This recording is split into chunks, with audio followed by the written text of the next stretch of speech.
Brown of Calaveras by Bret Harte. A subdued tone of conversation, and the absence of cigar smoke and boot heels at the windows of the Wingdam stagecoach, made it evident that one of the inside passengers was a woman. A disposition on the part of loungers at the stations to congregate before the window, and some concern in regard to the appearance of coats, hats, and collars, further indicated that she was lovely. All of which Mr. Jack Hamlin, on the box seat, noted with a smile of cynical philosophy. Not that he depreciated the sex, but that he recognized therein a deceitful element, the pursuit of which sometimes drew mankind away from the equally uncertain blandishments of poker, of which it may be remarked that Mr. Hamlin was a professional exponent. So that when he placed his narrow boot on the wheel and leaped down, he did not even glance at the window from which a green veil was fluttering, but lounged up and down with that listless and grave indifference of his class, which was, perhaps, the next thing to good breeding. With his closely buttoned figure and self-contained air, he was a marked contrast to the other passengers, with their feverish restlessness and boisterous emotion.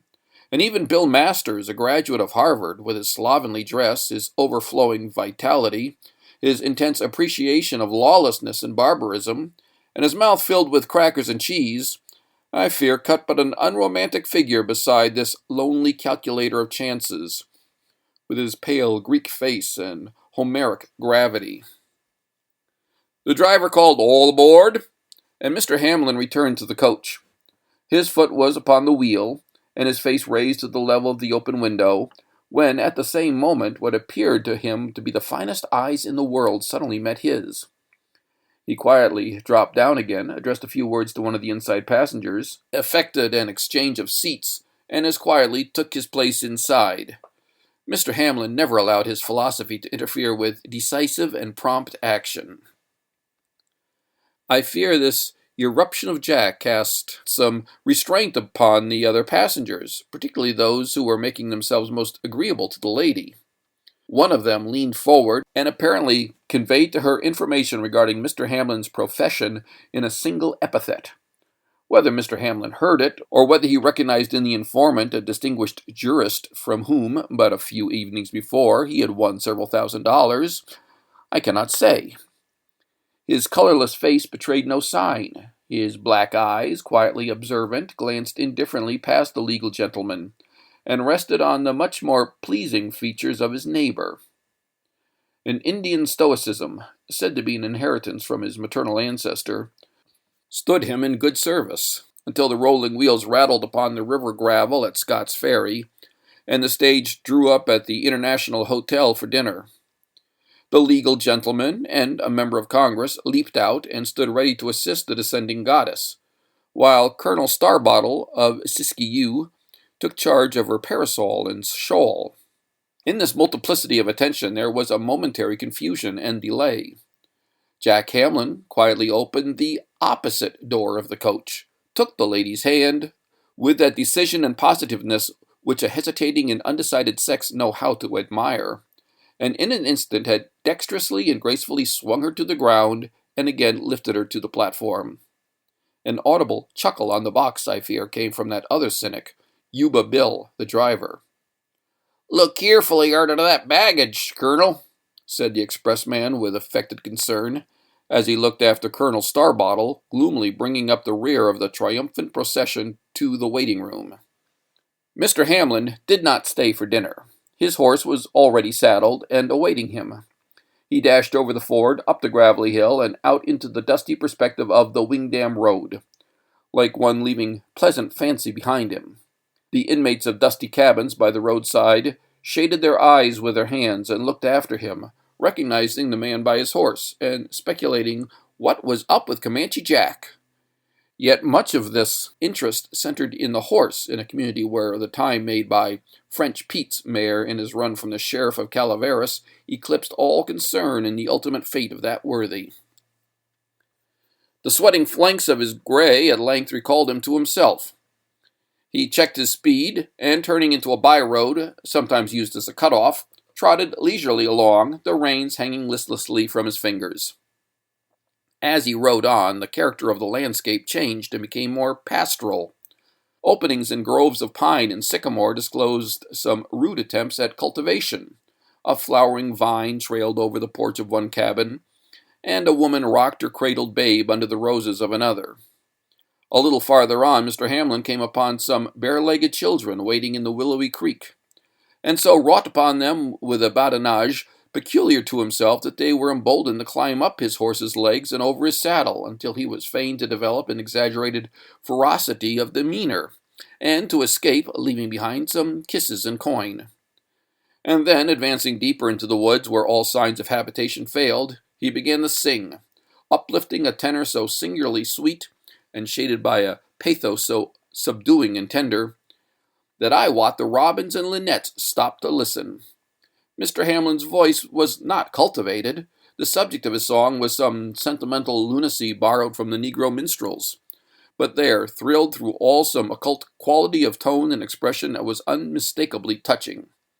Indeed, it was a wonderful sight to see this sentimental blackleg, with a pack of cards in his pocket and a revolver at his back, sending his voice before him through the dim woods with a plaint about his Nellie's grave in a way that overflowed the eyes of the listener. A sparrowhawk, fresh from his sixth victim, possibly recognizing in Mr. Hamlin a kindred spirit, stared at him in surprise and was fain to confess the superiority of man. With a superior predatory capacity, he couldn't sing. But Mr. Hamlin presently found himself again on the high road and at his former pace. Ditches and banks of gravel, denuded hillsides, stumps, and decayed trunks of trees took the place of woodland and ravine, and indicated his approach to civilization.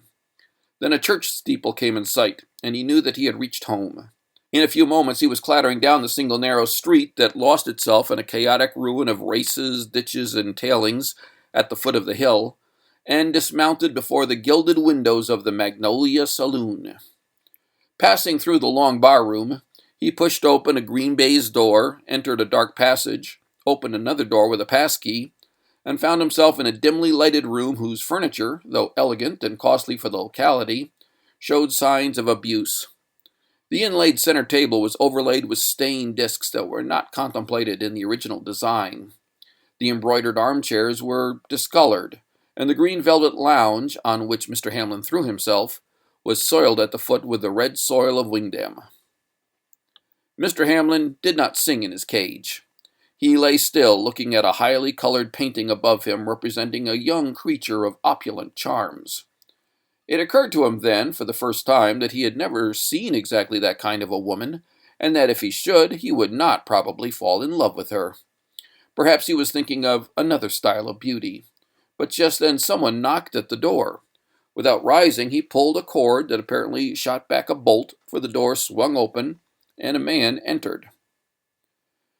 The newcomer was broad-shouldered and robust, a vigor not borne out in the face, which, though handsome, was singularly weak and disfigured by dissipation. He appeared to be also under the influence of liquor, for he started on seeing Mr. Hamlin, and said, "I thought Kate was here," stammered, and seemed confused and embarrassed. Mr. Hamlin smiled the smile which he had worn on the Wingdam coach, and sat up quite refreshed and ready for business. "You didn't come up on the stage," continued the newcomer. "Did you?" "No," replied Hamlin. "I left it at Scott's Ferry. It isn't due for half an hour yet. But how's luck, Brown?" "Damn bad," said Brown, his face suddenly assuming an expression of weak despair. "I'm cleaned out again, Jack," he continued in a whining tone that formed a pitiable contrast to his bulky figure. "Can't you help me with 100 till tomorrow's cleanup? You see, I've got to send money home to the old woman, and you've won 20 times that amount from me." The conclusion was perhaps not entirely logical, but Jack overlooked it and handed the sum to his visitor. "The old woman business is about played out, Brown," he added by way of commentary. "Why don't you say you want to buck agin Pharaoh? You know you ain't married." "Fact, sir," said Brown with a sudden gravity, as if the mere contact of the gold with the palm of the hand had imparted some dignity to his frame. "I've got a wife. A damn good one, too, if I do say it, In the States. It's 3 years since I seen her, and a year since I've writ to her. When things is about straight and we get down to the lead, I'm going to send for her." "And Kate?"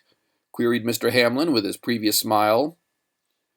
Mr. Brown of Calaveras essayed an archness of glance to cover his confusion, which his weak face and whiskey-muddled intellect but poorly carried out, and said, "Damn it, Jack, a man must have a little liberty, you know. But come, what do you say to a little game? Give us a show to double this 100. Jack Hamlin looked curiously at his fatuous friend. Perhaps he knew that the man was predestined to lose the money, and preferred that it should flow back into his own coffers rather than any other.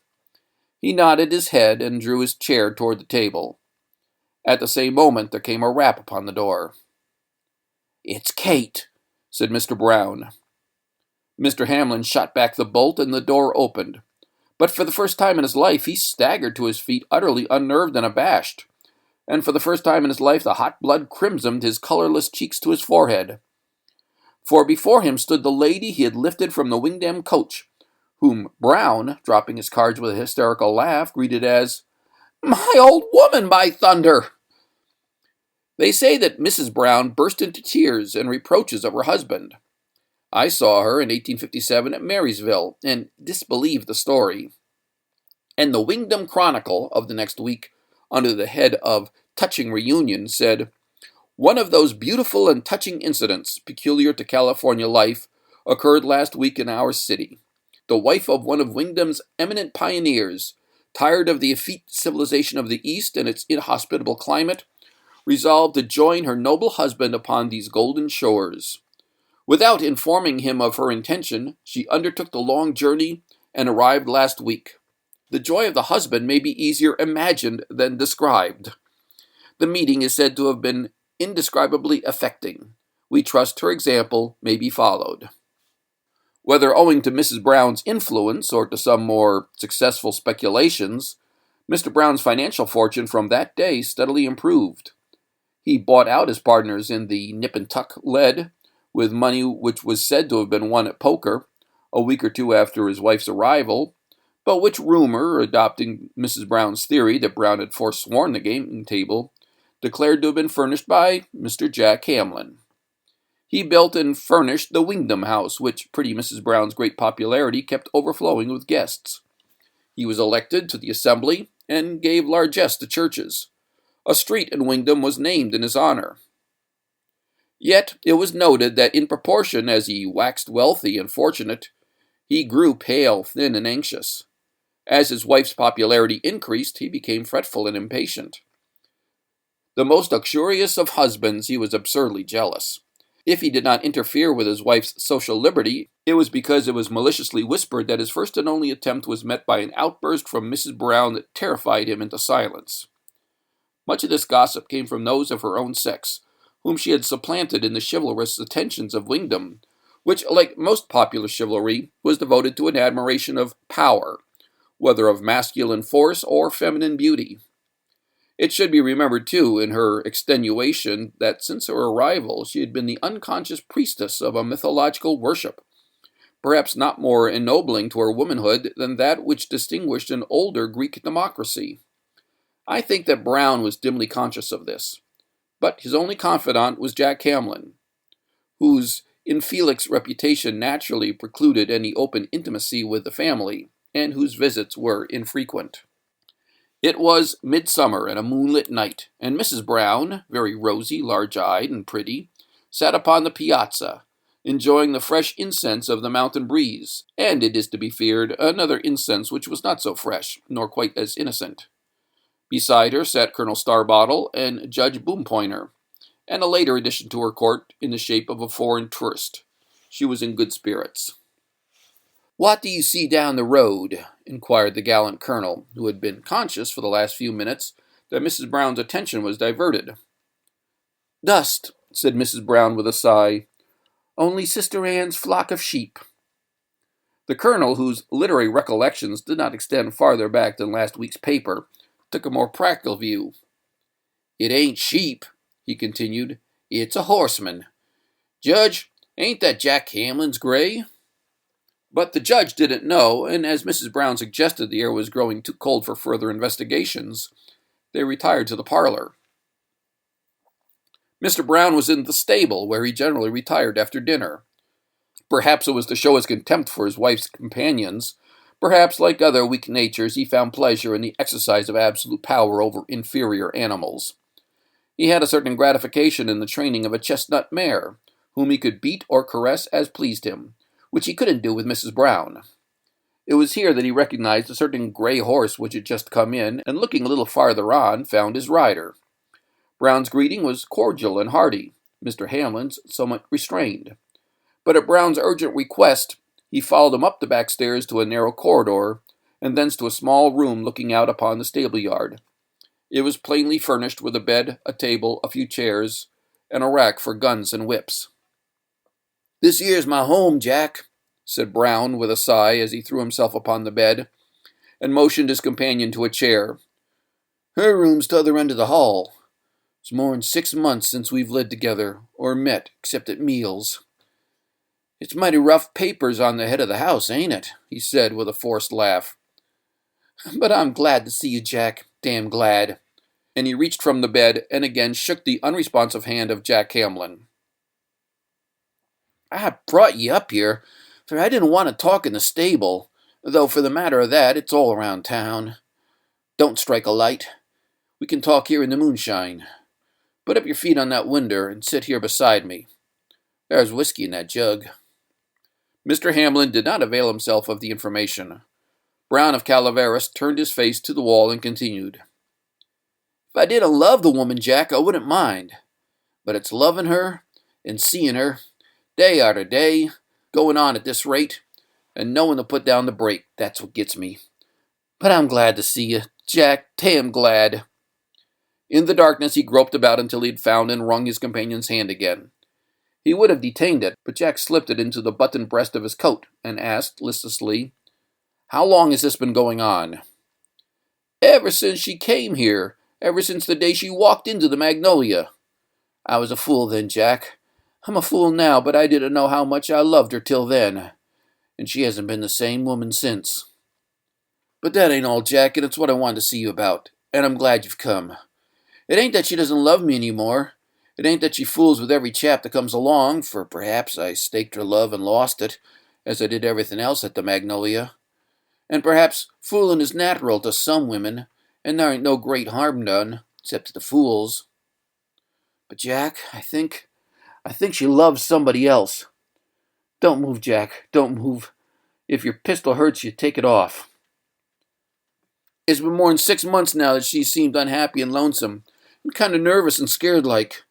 And sometimes I've catched her looking at me sort of timid and pitying. And she writes to somebody. And for the last week she's been gathering her own things, trinkets and furbelows and jewelry, and Jack, I think she's going off. I could stand all but that. To have her steal away like a thief." He put his face downward to the pillow, and for a few moments there was no sound but the ticking of a clock on the mantel. Mr. Hamlin lit a cigar and moved to the open window. The moon no longer shone into the room, and the bed and its occupant were in shadow. "What shall I do, Jack?" said the voice from the darkness. The answer came promptly and clearly from the window side. "Spot the man and kill him on sight." "But, Jack, he's took the risk." "But will that bring her back?" Jack did not reply, but moved from the window toward the door. "Don't go yet, Jack. Light the candle and sit by the table. It's a comfort to see you, if nothing else." Jack hesitated, then complied. He drew a pack of cards from his pocket and shuffled them, glancing at the bed. But Brown's face was turned to the wall. When Mr. Hamlin had shuffled the cards, he cut them, and dealt one card on the opposite side of the table and toward the bed, and another on his side of the table for himself. The first was a deuce, his own card a king. He then shuffled and cut again. This time Dummy had a queen, and himself a 4-spot. Jack brightened up for the third deal. It brought his adversary a deuce and himself a king again. 2 out of 3, said Jack audibly. "What's that, Jack?" said Brown. "Nothing." Then Jack tried his hand with dice, but he always threw 6s, and his imaginary opponent aces. The force of habit is sometimes confusing.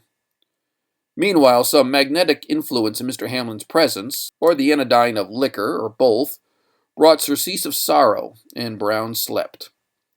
Mr. Hamlin moved his chair to the window and looked out on the town of Wingdam, now sleeping peacefully, its harsh outline softened and subdued, its glaring colors mellowed and sobered in the moonlight that flowed over all. In the hush he could hear the gurgling of water in the ditches and the sighing of the pines beyond the hill. Then he looked up at the firmament, and as he did so a star shot across the twinkling field. Presently another, and then another. The phenomenon suggested to Mr. Hamlin a fresh augury. If in another 15 minutes another star should fall... He sat there, watch in hand, for twice that time, but the phenomenon was not repeated.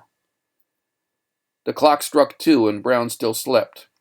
Mr. Hamlin approached the table and took from his pocket a letter, which he read by the flickering candlelight. It contained only a single line, written in pencil in a woman's hand. Be at the corral with the buggy at 3. The sleeper moved uneasily and then awoke. Are you there, Jack? Yes. Don't go yet. I dreamed just now, Jack. Dreamed of old times. I thought that Sue and me was being married again, and that the parson, Jack, was... Who do you think? You! The gambler laughed and seated himself on the bed, the paper still in his hand. It's a good sign, ain't it? Queried Brown. I reckon. Say, old man, hadn't you better get up? The old man, thus affectionately appealed to, rose with the assistance of Hamlin's outstretched hand. Smoke? Brown mechanically took the proffered cigar. Light? Jack had twisted the letter into a spiral, lit it, and held it for his companion. He continued to hold it until it was consumed, and dropped the fragment, a fiery star, from the open window. He watched as it fell, and then returned to his friend. Old man, he said, placing his hands upon Brown's shoulders, in 10 minutes I'll be on the road and gone like that spark. We won't see each other again, but before I go, take a fool's advice. Sell out all you've got, take your wife with you, and quit the country. It ain't no place for you, nor her. Tell her she must go, make her go, if she won't. Don't whine because you can't be a saint, and she ain't an angel. Be a man and treat her like a woman. Don't be a damn fool. Goodbye. He tore himself from Brown's grasp and leaped down the stairs like a deer. At the stable door he collared the half-sleeping hostler and backed him against the wall. Saddle my horse in 2 minutes, or I'll... The ellipsis was frightfully suggestive. The missus said you was to have the buggy, stammered the man. Damn the buggy. The horse was saddled as fast as the nervous hands of the astonished hostler could manipulate buckle and strap. Is anything up, Mr. Hamlin? Said the man who, like all his class, admired the elan of his fiery patron, and was really concerned in his welfare. Stand aside! The man fell back. With an oath, a bound and clatter, Jack was into the road. In another moment, to the man's half-awakened eyes, he was but a moving cloud of dust in the distance, toward which a star just loosed from its brethren was trailing a stream of fire. But early that morning the dwellers by the Wingdam Turnpike, miles away, heard a voice, pure as a skylark's, singing afield. They who were asleep turned over on their rude couches to dream of youth and love and olden days. Hard-faced men and anxious gold-seekers, already at work, ceased their labors and leaned upon their picks, to listen to a romantic vagabond ambling away against the rosy sunrise. End of Brown of Calaveras by Bret Harte.